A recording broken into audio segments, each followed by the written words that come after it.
Good evening. Thank you for joining me tonight.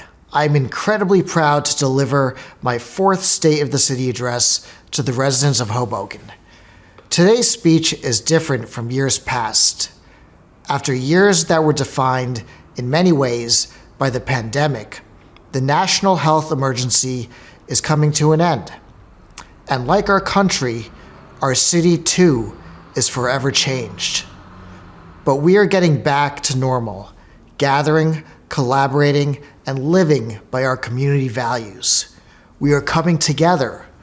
Just look at the packed shows at the Mile Square Theater, the high demand for a Saturday morning bagel from Hoboken Hot Bagels, or the line wrapping around the block for those delicious cinnamon buns at the Hive. What I learned over the last few years still remains true today. Hoboken is strong because Hoboken stands together.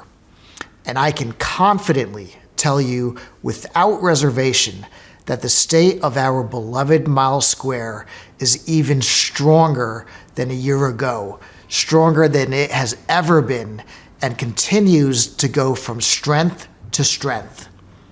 More residents than ever are choosing to call Hoboken home and set down roots. Our schools are thriving with a 99% graduation rate from Hoboken High School and $17.4 million in high school academic scholarships, a clear signal that Hoboken continues to be one of the best places in New Jersey to raise a family. Our businesses are thriving, with fewer vacancies and more locally owned businesses opening each week. Our streets and commercial corridors are bustling, filled with residents visiting our mom and pop shops. But most of all, I judge the strength of our Mile Square from what I see each and every day in the hearts and souls of our residents. And what I see is grit, determination, strength, and pride. A renewed sense of pride in Hoboken.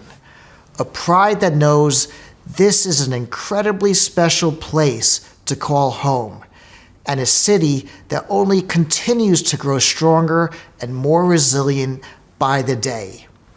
When we think about what makes our city so special and why more people seek to call Hoboken home or stay for the long term, there are many reasons, a few of which I just mentioned. To me, Hoboken is a unique place to live largely because of our beautiful waterfront. My family, like many others, has enjoyed everything from birthday parties, morning walks, and weekend bike rides along the Hudson River, taking in the beautiful scenery, fresh air, and open spaces, moments along our waterfront that we will cherish forever. The waterfront has a personal place in my heart, like it does for so many. Whether you live on the water or the west side, the waterfront belongs to all of us. No matter where you reside, no matter your means, no matter your age, everyone in our Mile Square can enjoy the views, fresh air, and parkland along our waterfront. That is why my administration has been laser focused on preserving and expanding our open spaces along the Hudson River. And there has been no bigger fight for Hoboken throughout my 5 years as mayor than the major, multi-generational fight to preserve the former Union Dry Dock property for public, open space. As I reported to you last year, Hoboken had finally turned a corner. And today, we are finally able to focus our attention on what we have been fighting for all along, the future park. Make no mistake about it, this park will be designed by you, the residents of Hoboken. You will shape the amenities located at what we will be calling Maritime Park in honor of the industrial history of Hoboken's waterfront. That is why I am pleased to invite all of you to our first public meeting to hear directly from you about what you want to see on our waterfront. I hope you can join me, members of my administration, and Datner Architects at our first community meeting on April 4th at 6:30 p.m. at Hoboken High School. I encourage you to come and help us envision the future public space to unlock the waterfront's potential. Having won the battle for the future of the site once and for all, I do want to acknowledge that the acquisition did not just land in our lap without sacrifices, including the temporary lease with New York Waterway. I completely understand, respect, and to a large extent agree with many residents who wish that we did not have to allow New York Waterway to temporarily occupy the site. But I ask that everyone to keep in mind the big picture, that we have absolute certainty today, tomorrow, and beyond that Hoboken will finally connect this missing piece of our waterfront with a park. And that's a short-term sacrifice in exchange for this absolute certainty. Certainty that seemed unachievable just 5 years ago is now 100% worth it for current and future generations of residents. While we remain focused on connecting the waterfront at Maritime Park, we have made major progress this year on another historic waterfront project, the revitalization of Sinatra Drive between 4th and 11th Streets. Since last year's State of the City speech, when I announced this project, we have led a public process to create a final design that includes a protected bikeway and also utilizes a segment of the former Union Dry Dock property. Our final design includes over 160 trees, plants, and green infrastructure to absorb rainwater and Vision Zero pedestrian safety improvements, including 15 high-visibility crosswalks, 15 curb extensions, and 13 rapid flashing beacons. And we are moving forward with this project, which we anticipate will break ground next year in a fiscally prudent manner, utilizing $3 million in state and federal grants. I offer my thanks to all those who participated in this important public planning process. Our quality of life upgrades along our waterfront do not end there. In the next 6 months, we will officially put shovels in the ground on our $330 million Rebuild by Design Flood Resiliency Initiative, an improved and expanded Harborside Park at 15th and Garden Streets. Over the past year, our partners in Governor Murphy's administration, who awarded us an additional $100 million for the construction of this park, have worked with my administration to replace over 4,000 linear feet of our sewer system along Hudson Street and other areas near our waterfront. This aims to harden Hoboken to help prevent storm surge flooding from wreaking havoc on our lives and infrastructure like it did during Superstorm Sandy. I look forward to soon inviting you to the groundbreaking of this park, which will include above-ground amenities like an amphitheater, playground, dog park, and more. We are also continuing with waterfront upgrades in Weehawken Cove, and finally eliminated the boat graveyard last year, removing 14 derelict and abandoned vessels.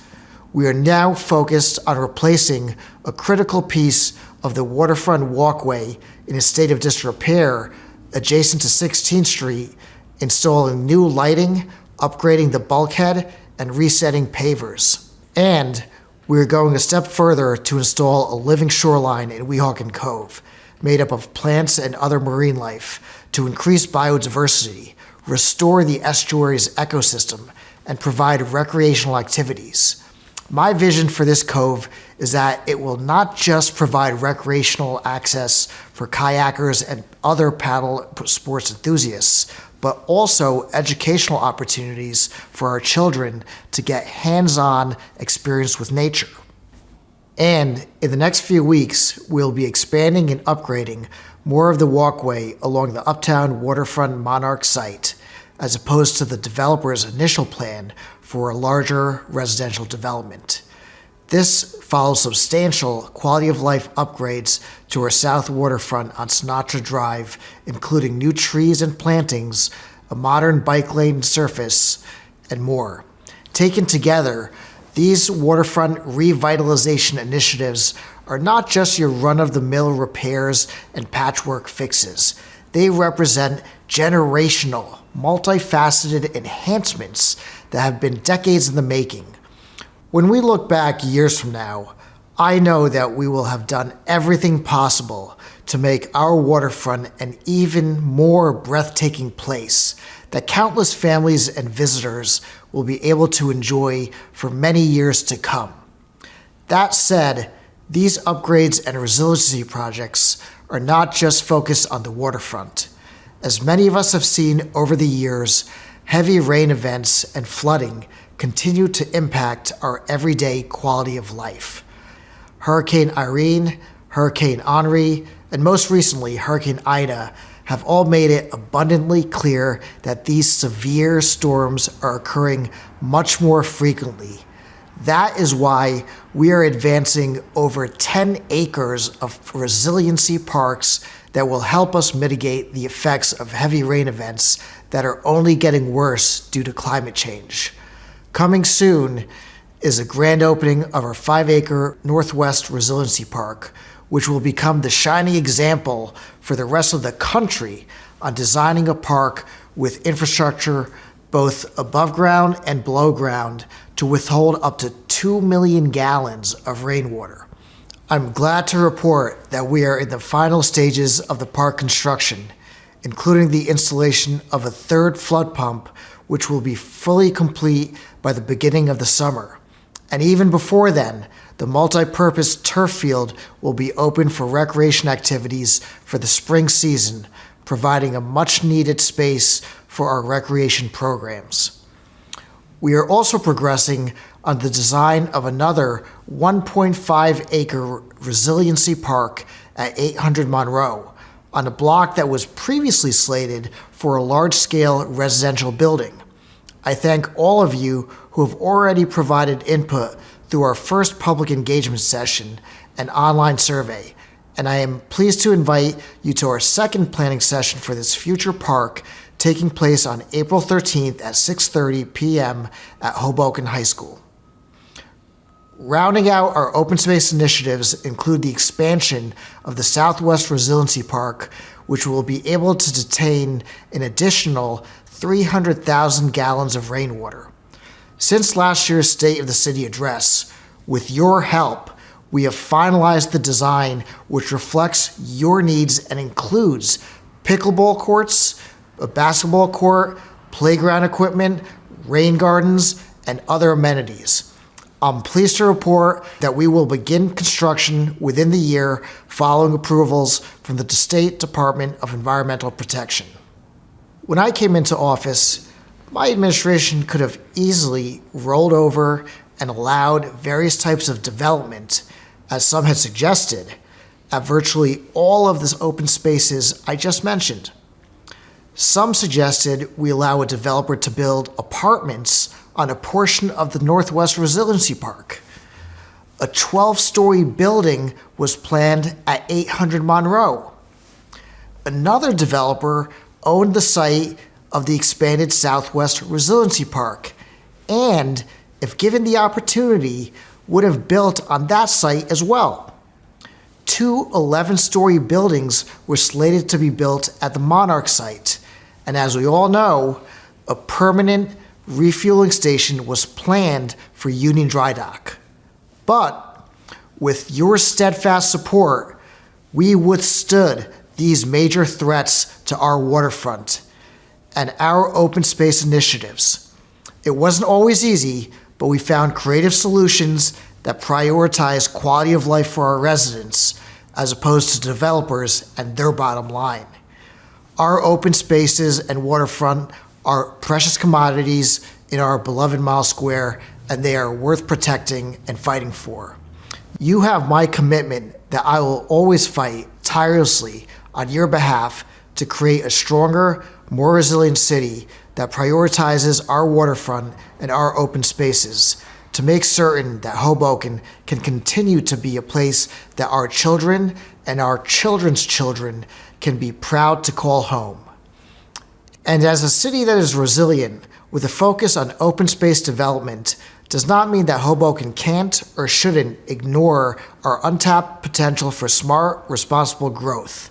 We are at an inflection point in Hoboken's history, with areas in our north end and on the edges of our mile square that, if developed appropriately, will likewise create lasting quality of life improvements. That is why, earlier this year, my administration, in partnership with the City Council, adopted a redevelopment agreement that will create mixed-use developments on 3 blocks adjacent to 930 Monroe that will create an even more vibrant neighborhood in West Hoboken.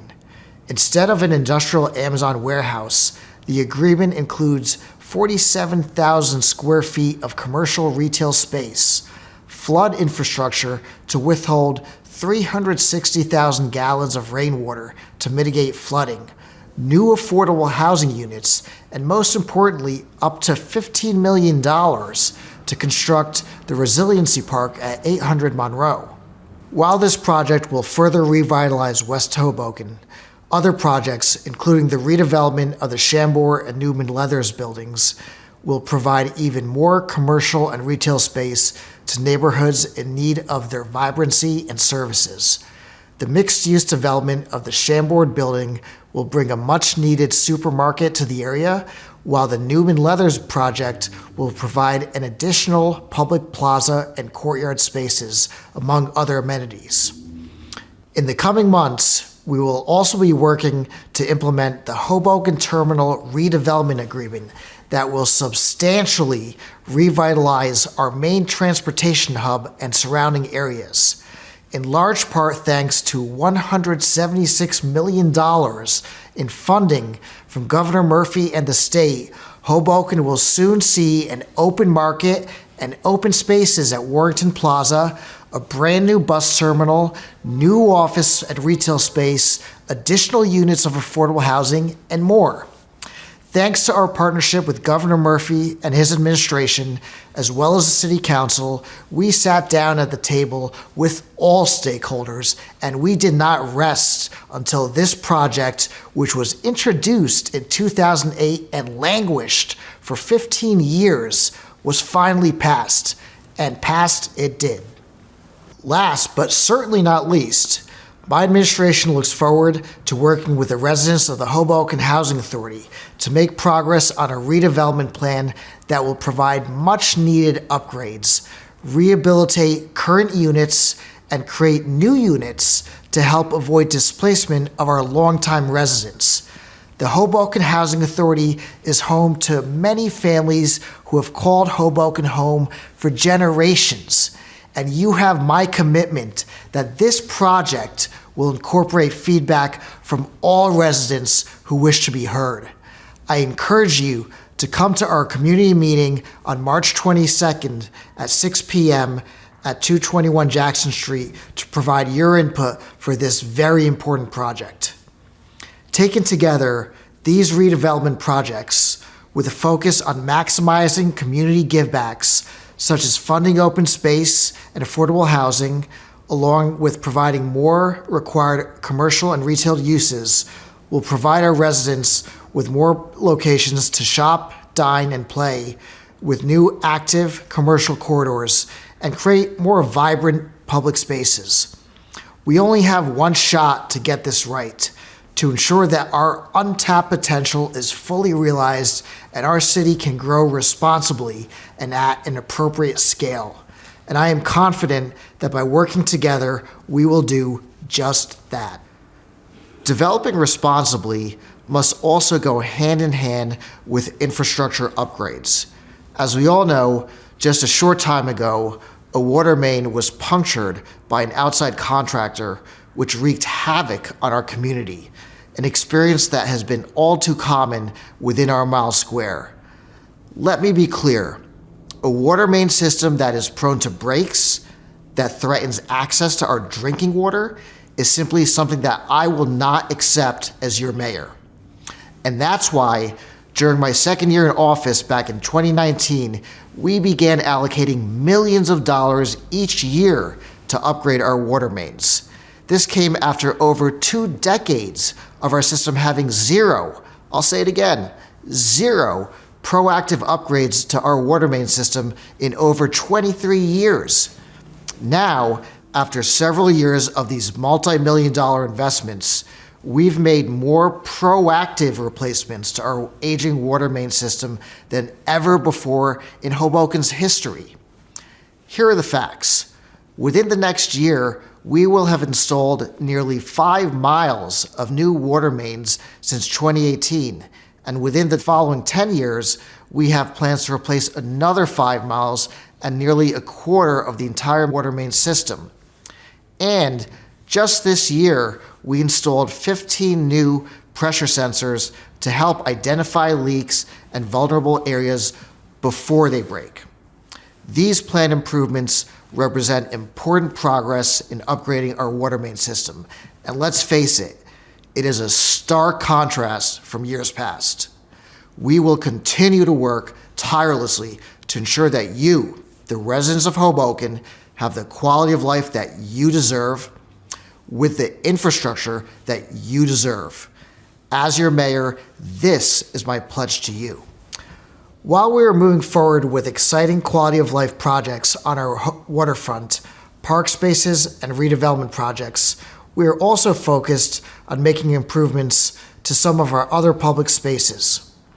Part of the reason I fell in love with Hoboken so long ago is its historic character, reflected in the design of places like many of our homes and churches, and public places like Lackawanna Terminal and Court Street.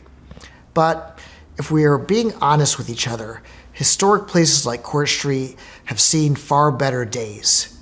This beautiful quarter needs to be restored to its former glory so that residents can once again walk down the historic road without twisting an ankle.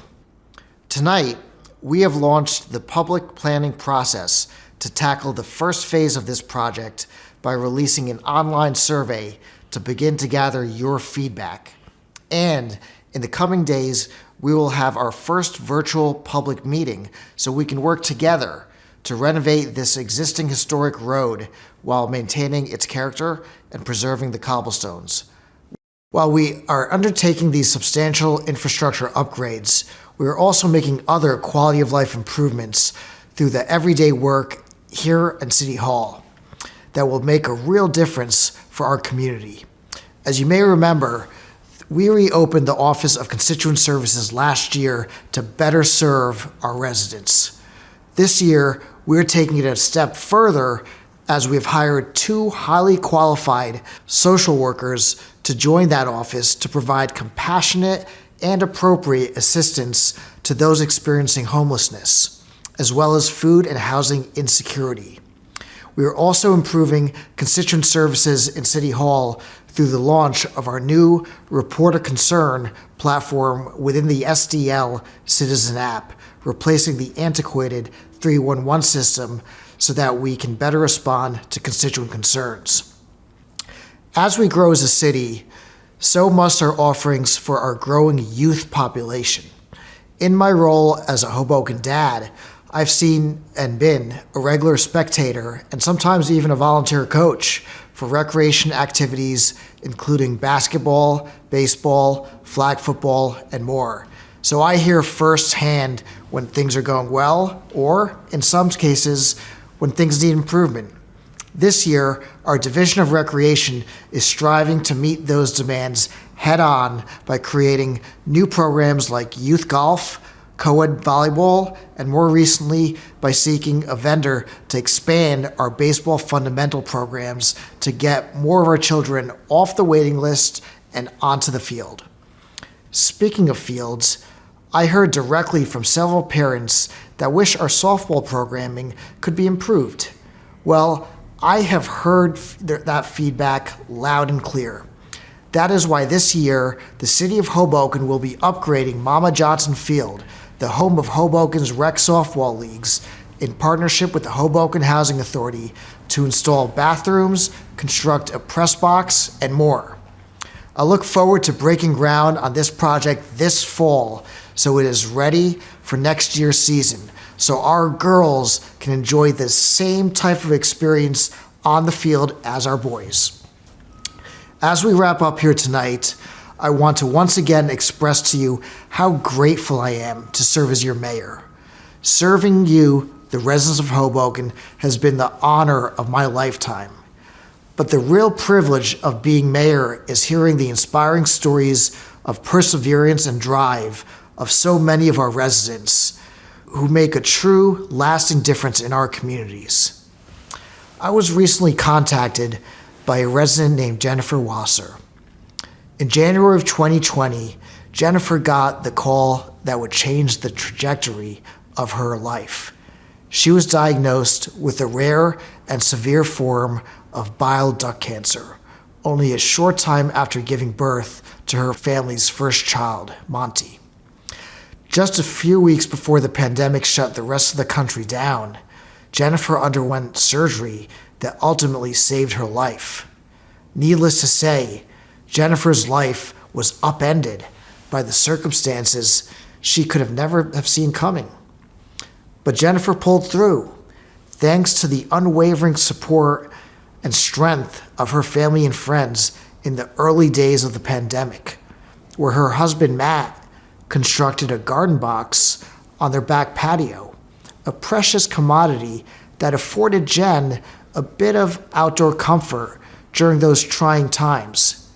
Jen has shared with me that their most precious memories of that time are in that tiny urban garden, holding her baby when she was strong enough, getting a COVID haircut, and harvesting veggies and flowers. Jennifer knows that when times are tough, home is where you enjoy tiny pleasures and where you fight big battles. Home, she knew, is Hoboken.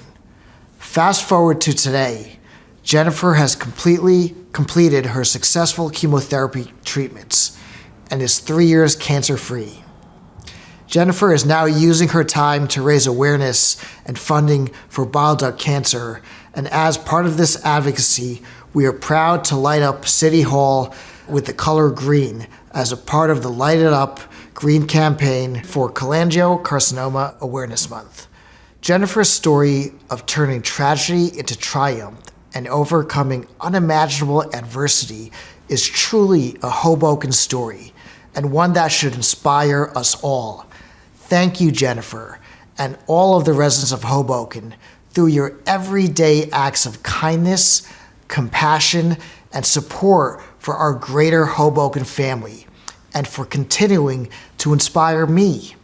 Because by keeping that sense of renewed optimism in our city, in our community, and our neighbors, and the belief that our best days are still ahead of us, there is nothing that we cannot accomplish together. Thank you. Good night, and I look forward to seeing you soon.